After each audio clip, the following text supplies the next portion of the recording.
I read these scriptures out of Romans 7 once, and it confused me quite a bit. It's as if there's a lot of confusion between all the laws that Paul names here. He talks about the law of God, the law of sin, and the law of my mind. And I want to explain to you how to see these scriptures right and how to discern what they are saying. So Romans 7, here from verse 21 to 23, it says, I find then a law, that evil is present with me, the one who wills to do good. For I delight in the law of God according to the inward man, but I see another law in my members, warring against the law of my mind, and bringing me into captivity to the law of sin, which is in my members. So we see here that Paul speaks about a law that he found. The law that he found was what he calls the law of sin. And that is basically the law that is in our flesh, because our flesh, our natural person, has been trained by our natural mind to live in the natural world. And the natural world is unfortunately also subdued to sin because of the fall of Adam. And so we have a part of us, our flesh, that has been trained according to the law of sin.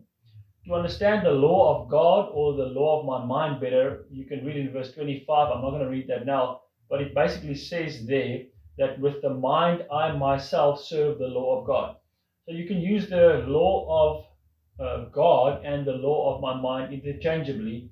So he's really talking about a mind that are filled with the law of God, the Old Testament law, which is really a whole list of do's and don'ts that we use to try and please God. And so when we live from that perspective, having our minds filled with do's and don'ts, we will never be able to beat the law of sin the way our body and our flesh has been trained.